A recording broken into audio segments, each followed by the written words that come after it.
నమస్తే welcome to our channel నేను సమరి ఈ రోజు మనతో ప్రముఖ సీనియర్ జర్నలిస్ట్ దాము బాలాజీ గారు ఉన్నారు వారితో మాట సార్ నమస్తే కడప కోర్టు షర్మిలకి అలాగే సునీతకి 10,000 ఫైన్ వేశారని చెప్పేశారు దాని వెనకాల రీజన్ ఏముంది సార్ కడప డిస్ట్రిక్ట్ కోర్టు షర్మిలకు సునీతకు తర్వాత బీటెక్ రవికి ముగ్గురికి కూడా 10,000 ఫైన్ వేసింది అది అక్కడ లీగల్ సెల్కి డబ్బులు కట్టమని కూడా ఆదేశించింది దీనికి ప్రధాన కారణం ఏంటంటే వివేకానంద రెడ్డి హత్య కేసును షర్మిల అండ్ సునీత ఇద్దరు కూడా వాళ్ళ మెయిన్ అజెండా అదే పెట్టుకున్నారు. ఎక్కడికి పోయినా అది తప్ప వేరే ఏ ఇష్యూ కూడా మాట్లాడలేదు. వాళ్ళు 95% ఇష్యూలు వేరేవి వదిలేసి ఓన్లీ వివేకానంద రెడ్డి హత్య కేసే నేషనల్ ఇష్యూ లాగా అది మాట్లాడుతున్నారు.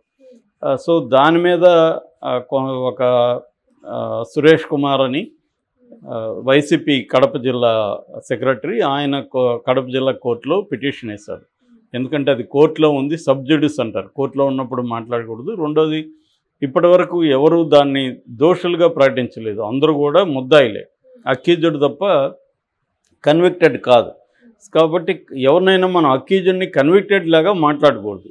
అంటే నేరము చేశారని ఆరోపించబడిన వ్యక్తులు తప్ప నేరం చేశారని నిర్ధారించలేదు కోర్టు.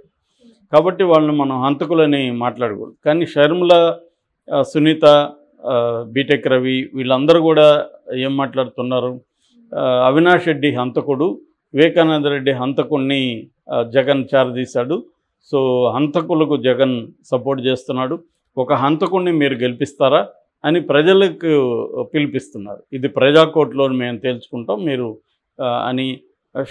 సునీత ఏమో మా నాన్నను చంపిన వాళ్ళని ఓడించండి అని ఇలాగా మాట్లాడుతుంది. మా నాన్న చంపిన వాళ్ళని సపోర్ట్ చేసే వాళ్ళని ఓడించండి అంటే అవినాష్ రెడ్డిని జగన్ని ఓడించమని ఆమె చెప్తుంది. సో దీని మీద కోర్టు విచారించి ఇది కరెక్ట్ కాదు, దీన్ని ఆపేయండి, మీరు మాట్లాడొద్దండి అని చెప్పింది. అయినా ఇప్పటి వరకు కూడా నిన్న కూడా మాట్లాడింది షర్మిల, మాట్లాడకుండా ఆపట్లేదు.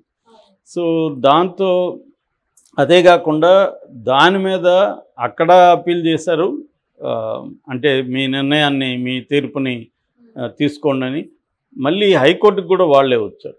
హైకోర్టు ఏం చెప్పిందంటే అక్కడ ఉన్నప్పుడు మీరు అక్కడే పోయి తేల్చుకోండి అని చెప్పింది హైకోర్టు. ఇప్పుడు మళ్ళీ అక్కడికి వెళ్ళారు. అక్కడికి వెళ్ళినప్పుడు అక్కడ కోర్టు సీరియస్ అయింది, మీరు తప్పుదారి పట్టించేదానికి ఇది వేశారు. హైకోర్టు నిజానికి హైకోర్టుకి వీళ్ళు రాకూడదు, అక్కడ వేసినప్పుడు అక్కడ చూసుకోవాలి. వీళ్ళు ఏంటంటే ప్రెజర్ చేద్దాం అనుకున్నారు ఆ కోర్టు మీద. రెండవది అసలు నిజానికి నాకు తెలిసి దానికి కాదు వాళ్ళు ఫైన్ వేయాల్సింది, మాట్లాడుతున్నారు ఫైన్ కాదు, అది చాలా సివియర్ ఇది. అది తెలిసి కూడా కోర్టు ధిక్కరణ కదా, కోర్టు ధిక్కరణ కేసు అది. దానికి ఫైన్ వేయకుండా వాళ్ళు పిటిషన్ వేసిన దానికి ఫైన్ వేశారు. ఫాల్స్ గ్రౌండ్ మీద మీరు పిటిషన్ వేశారు అని ఫైన్ వేసింది కోర్టు.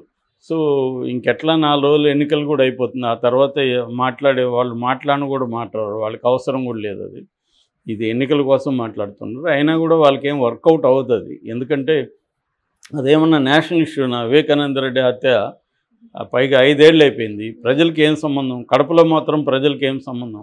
ఒక ప్రజాప్రతినిధిని చంపారు, ఎవరు చంపారనేది కోర్టు తేల్చలేదు. వీళ్ళెవరో పలానోళ్ళు చంపారని నమ్మండి అంటున్నారు. నేను ఒక ఓటర్గా నేను ఎందుకు నమ్మాలి మీ మాటలు? సో నేను నమ్మినా కూడా నాకేం సంబంధం? నాకు మా నియోజకవర్గానికి అతని వల్ల మేలు జరిగిందా లేదనేది నేను చూడాలి, మేలు జరుగుతుందా లేదనేది నేను చూడాలి తప్ప ఫలానాడిని చంపాడని నువ్వు చెప్తే నేను ఎందుకు నమ్మాలి? పైగా కోర్టులో కేసు ఉంది, అది సుప్రీంకోర్టులో వరకు అది వెళ్ళారు వీళ్ళు. సో పైగా అతనికి ఇప్పటివరకు అతను అరెస్ట్ కూడా కాలేదు, బెయిల్ మీదే ఉన్నాడు. వాళ్ళ నాన్న వాళ్ళు మిగతా వాళ్ళు అరెస్ట్ అయిన వాళ్ళకి అందరికి కూడా బెయిల్ వచ్చింది. సో ఇప్పుడు సునీత ఏవేవో తీసుకొచ్చి ఇంటర్వ్యూలు చెప్తుంది, పవర్ పాయింట్ ఇస్తుంది, ఇవన్నీ మరి కోర్టులో ఎందుకు చెప్పి కోర్టులో శిక్ష పడేట్టుగా నువ్వు చేయకూడదు? లీగల్ సిస్టమ్ మీద నీకు నమ్మకం లేదా? సో ఇది ప్రాబ్లం. అందువల్ల జనాలకి ఏంటంటే ఈ మీద ఫస్ట్ ఏం చెప్పింది ఆమె, తెలుగుదేశం వాళ్ళు చంపారని చెప్పింది. అదే ఎవరైతే చంపారని చెప్పిందో వాళ్ళతో కూడా కలిసి ఇప్పుడు ఇంతకుముందు ఎవరినైతే సపోర్ట్ చేసిందో వాళ్ళు చంపారని చెప్తుంది. సో అది కూడా చంపారని చెప్పడానికి కూడా కన్విన్సింగ్గా లేదు స్టోరీ. అదేంటంటే అవినాష్ రెడ్డి చంపాడనే దానికి మోటివ్, ఎప్పుడైనా హత్యలో మోటివ్ అనేది వెరీ ఇంపార్టెంట్. ఎందుకు చంపుతారు మనుషులు? రివెంజ్ కోసం చంపచ్చు, మర్డర్ ఫార్ గెయిన్ అంటారు, అంటే ఏదన్నా నాకు లాభం వస్తుంది అనుకుంటే ఫలానా వ్యక్తిని చంపచ్చు. సో అలాంటి లాభం అవినాష్ రెడ్డికి లేదు, నిజానికి నష్టమే ఉంది. వీళ్ళు ఏం చెప్తున్నారు, వివేకానంద రెడ్డి ఉంటే ఈయన ఎంపీ కాలేడు అని. ఆల్రెడీ ఎంపీగా డిక్లేర్ చేశారు. ఈయన పోయి ఆ రోజు కూడా 9-10 గంటల వరకు క్యాంపెయిన్ చేసి వచ్చాడు. సో ఈయన క్యాంపెయిన్ చేసి ఇప్పుడు నాకు ఒక ఆయన నన్ను గెలిపించడానికి క్యాంపెయిన్ చేస్తుంటే ఆయన చంపుకుంటే నాకేంటి ఉపయోగం? సో మినిమం లాజిక్ కూడా ఇక్కడ పని చేయట్లేదు. ఇంకేవేవో చెప్తారు, బ్లడ్ క్లీనింగ్ అవన్నీ కూడా ఎక్కడ కొరాబరేట్ అవ్వట్లేదు. సో మరి ఇంత వీళ్ళు చెప్పేంత సింపుల్గా ఉంటే సిబిఐ ఎందుకు 4 ఏళ్లుగా దీన్ని ప్రూవ్ చేయలేకపోతుంది? కోర్టులో ప్రూవ్ చేసేసి ఉండొచ్చుగా, ఫైనల్ ఛార్జ్ షీట్ వేసేసి ఉండొచ్చుగా. ఇంత సింపుల్గా ఈమె చెప్పింది, సునీత చెప్పినంత సింపుల్గా ఉంటే ఎందుకు జరగట్లేదు? అంటే క్లియర్గా ఏంటంటే వాళ్ళు పొలిటికల్గానే మోటివేటెడ్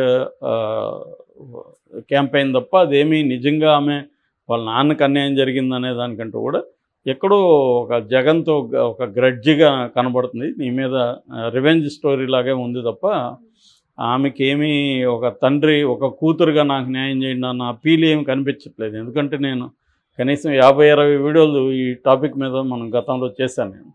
అందుకని ఆ డాక్యుమెంట్స్ అన్నీ కూడా నేను పరిశీలించాను. అది క్లియర్గా ఏంటంటే ఎవరు చేశారనేది మనం కన్క్లూడ్ చేయలేం. కానీ లాజికల్గా థింక్ చేస్తున్నప్పుడు ఎవరికి పాజిబుల్ ఉంది, ఎవరు ఎందుకు చేసి ఉండొచ్చు అనేది పాజిబిలిటీ గురించి మాత్రం మనం మాట్లాడచ్చు. కంక్లూడ్ అనేది మనం చేయలేం, కోర్టులు చేయాలి. ఎందుకంటే అంత దాంట్లో అంత డీప్గా వెళ్ళి రీసెర్చ్ చేసి పరిశోధించి ఇన్వెస్టిగేట్ చేసింది సిబిఐనే హైకోర్టు 16 ప్రశ్నలు అడిగింది. అంటే 16 లోపాలు ఉన్నట్టు కదా ఆ కేసులో. అది కూడా మెయిన్ పాయింట్స్. మరి ఆ స్థాయిలో సిబిఐ చేతులు ఎత్తేసినట్టే దాంట్లో ప్రాపర్గా ఎవరి మీద ఎస్టాబ్లిష్ చేయలేకపోయింది. సో మరి అలాంటి దీన్ని పట్టుకొని ఈమె ప్రజల్ని తీర్పిమంటే ప్రజలు ఎలా ఇస్తారు? ప్రజలేమో నేను ఓటరు, నేను ఇన్వెస్టిగేట్ చేశానా, ఈమె స్టోరీ నేను ఎందుకు నమ్మాలి ఫ్రేమ్ ఆఫ్ వేసి? సో ఈ ప్రాబ్లమ్స్ ఉన్నాయి. కానీ వాళ్ళకి ఇంకా వేరే ఏమీ లేదు. ఇప్పుడు షర్మిల ఏం చెప్పాలి? కాంగ్రెస్ పార్టీ గతంలో కడపకి ఏం చేసింది, లేకపోతే రాష్ట్రానికి ఏం చేసింది, ఇప్పుడు ఓట్లు వేస్తే నేను గెలిపిస్తే నేనేం చేస్తానని చెప్పాలి. అట్లాగే విమర్శించవచ్చు జగన్ ప్రభుత్వాన్ని కూడా, రాష్ట్రానికి ఏం అన్యాయం చేస్తాడో అవి విమర్శించవచ్చు. ఈ విషయాలు ఏవి లేకుండా వివేకానంద రెడ్డి హత్య ఎంతసేపు మాట్లాడితే ప్రతి దాంట్లో అదే తీస్తుంది. మొన్నేదో భారతి ఇక్కడ వైసీపీనే మెయిన్ ప్లేయర్ అని చెప్పింది. దానికి కూడా నువ్వు గొడ్డలు తీసుకొని అందరినీ నరికేయి, నీకెవరు మిగలరు అని అంటుంది షర్మిల. సో అంటే భారతిని చంపింది గొడ్డలు తీసుకొని చంపింది ఎవడు? దస్తగిరి. వాణ్ణేమో మీరే పెట్టుకొని తిరుగుతున్నారు. సో ఇది అందరికీ తెలిసిపోయింది ఇప్పుడు ఈ కేసు విషయాలందరూ కూడా. ఎందుకంటే కొన్ని వందల వేల వీడియోలు యూట్యూబ్లో ఉంటాయి. సో ఎవరికి నచ్చింది వాళ్ళు నమ్మేస్తున్నారు ఆల్రెడీ. ఇప్పుడు కొత్తగా నువ్వు పోయి మనం ఎవరిని కూడా మార్చలేం. వివేకానంద రెడ్డిని జగనే చంపించాడని నమ్మేవాళ్ళు ఉంటారు. వాళ్ళని పోయి చంపించలేదు నువ్వు ఎన్ని చెప్పినా, ఎన్ని ప్రూఫ్ చెప్పినా వాడు నమ్మడు. ఎందుకంటే ఫిక్స్ అయిపోయి ఉంటారు. యువతల అసలు సునీత వాళ్ళ హస్బెండ్ వాళ్ళే ఈయన్ని ముందు పెళ్ళయి బిడ్డ ఉన్నాడు కాబట్టి వాళ్ళ కోసం ఒక ముస్లిం షమీం అనే ఒక ముస్లిం అమ్మాయిని చేసుకున్నారు. వాళ్ళకి షహాన్ షా అనే కొడుకున్నాడు. ఆస్తి అంతా వాళ్ళకి రాసి చేస్తున్నాడు. ఆ వీలునామా కోసం వెళ్ళారు. ఆ వెళ్ళిన వీలునామా దమ్మంటే వాళ్ళు వాళ్ళ పర్సనల్ గడిచితో చంపేశారు. కాబట్టి ఇది సునీత రాజశేఖర రెడ్డి చేయించినట్టే ఇండైరెక్ట్గా. అంటే హత్య చేయమని వీళ్ళు చెప్పలేదు, బట్ చేశారు. చేసినాక కూడా వీళ్ళు కాపాడడానికి కోసం ఆ లెటరు అండ్ ఫోను దాచిపెట్టారు మధ్యాహ్నం వరకు. ఆ బ్లడ్ ఇదంతా కూడా వాళ్ళకి మార్నింగే తెలిసినా కూడా పోలీస్ కంప్లైంట్ ఇవ్వలేదు. అట్లాగే అసలు ఈ గుండెపోటు అని చెప్పిందే సునీత వాళ్ళ బావ శివప్రకాష్ రెడ్డి. ఇలాంటి ఒక ఆర్గ్యుమెంట్ ఉంది. దీన్ని నమ్మేవాళ్ళు కూడా నమ్ముతారు. అంటే రెండు వైపులా నమ్మేవాళ్ళు నమ్ముతారు. సో దాన్ని వాళ్ళ ఆల్రెడీ బుక్కులు కూడా వేసుకున్నారు వీళ్ళు. జగన్ ఏమో 2019లో హత్యని తనకు అనుకూలంగా వాడుకున్నాడు. నారాసుర రక్త చరిత్ర అని ఆయన బుక్ వేశాడు.